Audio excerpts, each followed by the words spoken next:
Hello.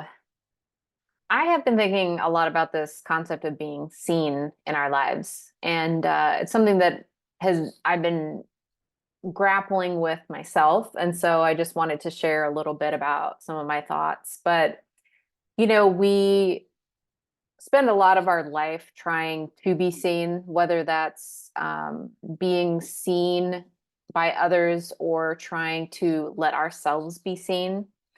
And I think many of us can go back to a time when we were in school or outside of school, somewhere where we experienced somebody actually mentoring us and seeing us for who we are and recognizing our gifts.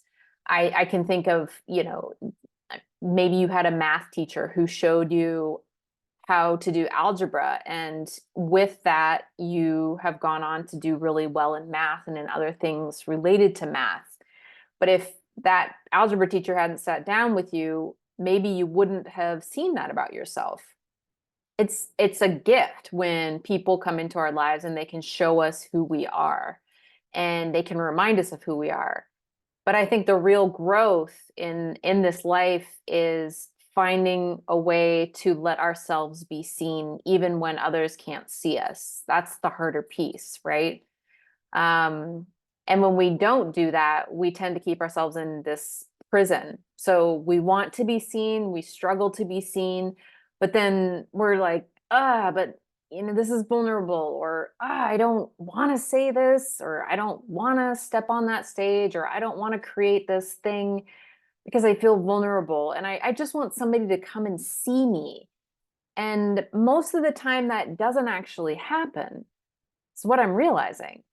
And so instead of growing and evolving and really being that big self that we want to be, we keep ourselves imprisoned. It's so weird because like you're striving and you want that thing, but you keep yourself locked away because you're like, well, there's going to be that moment when that person sees me and I can shine bright and then I'll be good. Right. But we know that most of the time that doesn't happen. I think about, for example, for me, I am a very deep person, and when I say deep, I mean really deep. I'm probably more of a philosopher type. I think about spiritual stuff all of the time. I wake to it, I sleep to it, blah blah blah, and I get into conversations with people that I love. Thoroughly enjoy them, and we go deep, and there's profound moments, and there's turning events, and they're like, wow. And then they're like, they just come away and they're like, wow, that was really deep. And for some reason, when somebody says, wow, that was a really deep conversation, I start to feel really self-conscious and I feel a little bit of shame, like, oh, right, I shouldn't be this deep. I'm a very real person in this world that's sometimes doesn't feel real. Um, and that's my work, you know, but I think we all have something like that. I mean, I think we all have many things like that that we're a little self-conscious to reveal to the public. And we're really wishing that somebody would see us in a capacity that they understand our depth and or whatever our thing is. But we have to show ourselves to other people and just accept that there are going to be uncomfortable moments or moments where we have to grapple with, okay, here I am exposing myself.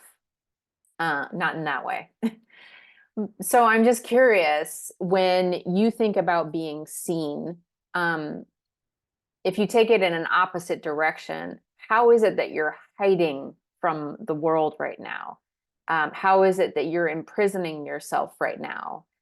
This could be a number of things. But sometimes when we see the things that we're hiding, we can then begin to reveal how we want to be seen, how we want to put ourselves out into the world.